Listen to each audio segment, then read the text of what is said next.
Hello, ladies and gentlemen. Welcome to the Game Club. I'm Graham. And I'm George. We finally got the Relink Part 3 stream that shows us a bunch of information for Update 1.2 and a surprising amount of information for 1.3. We've got all the information in one place for you, rapid fire, so let's get into it. They started off the showcase by giving us a bunch of random stats. We're just going to show them to you here rapid fire. If you're interested in seeing the details, go ahead and pause on what interests you, but here they all are. Alright, now on to the 1.2 information. They started off by showing Seofon and Tweyen, and needless to say, these two characters look amazing. If you're curious as to when the patch comes out, it is tomorrow, April 26th at 2 p.m. JST. As far as the other time zones, that translates to 1 a.m. EST and 6 a.m. GMT. We've got two new quests coming up. Our first quest is Gulp. So these are the rumored monsters, which is an extreme difficulty fight where you're fighting Ahriman. We also have a proud difficulty fight called Lock Horns, where you fight a new behemoth boss, and it looks awesome.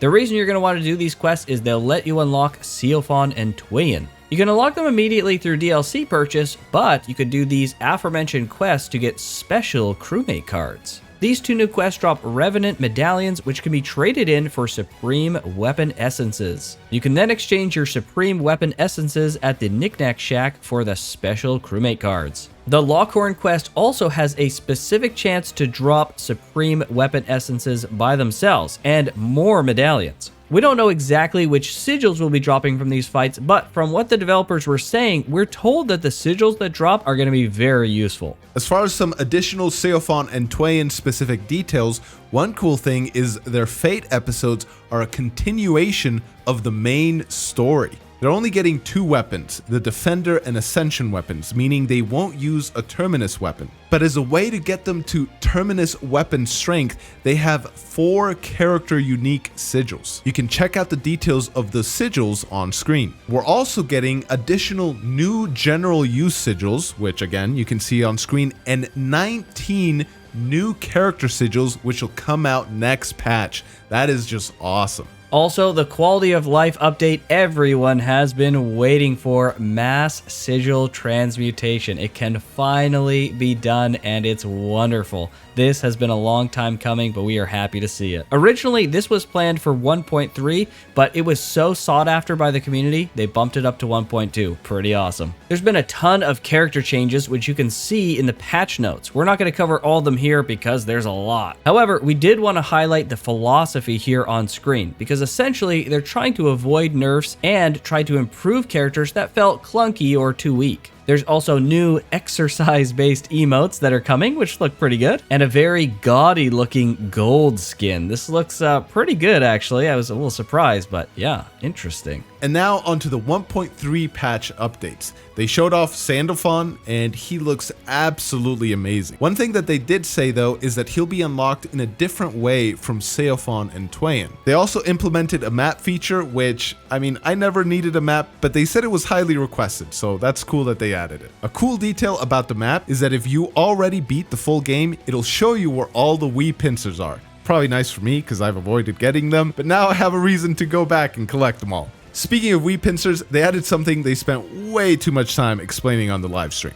But essentially, it'll let you hear all the character voice lines when picking up a Wii pincer, including the new characters that are coming. Speaking of taking a long time covering something, they also spent a really long time showing off the camera mode, but this one at least had a good reason. The camera mode was insanely in-depth. One of the most in-depth camera modes I think I've ever seen in a video game. It looks really great. I mean, not something everyone's gonna use, maybe not even most people, but it was pretty amazing. A small little change coming in 1.3, but really big for Narmaya players, is getting a butterfly UI added. Thank goodness. And then right at the end, at the 11th hour, they showed off a whole list of things that are coming, and there's some bombshells in here. First off, we've got new Proud quests, new side quests, and sigil synthesis. This is where you can combine sigil traits. It's coming in 1.3. That sounds crazy. This is definitely going to change customization fundamentally, so this will be a pretty big update. And a big update that it should be. The devs shared a lot of heartfelt appreciation for all the support that they've received on Relink. They did mention a lot of desire to continue working on the game, but there was definitely an air of finality indicating that 1.3 will be the last major update. Are we going to get more? It's looking pretty much unlikely right now, but who knows? The game is great, and they did say if there was enough push, we might get some more, but how things are looking right now, looks like 1.3 will be the end of updates for Relink. But hey, the game has been absolutely wonderful, and we've still got lots of good content to come. And in fact, if we look at the trailer that they've released as well, we see something pretty interesting. They ended the showcase with a new, incredibly hype trailer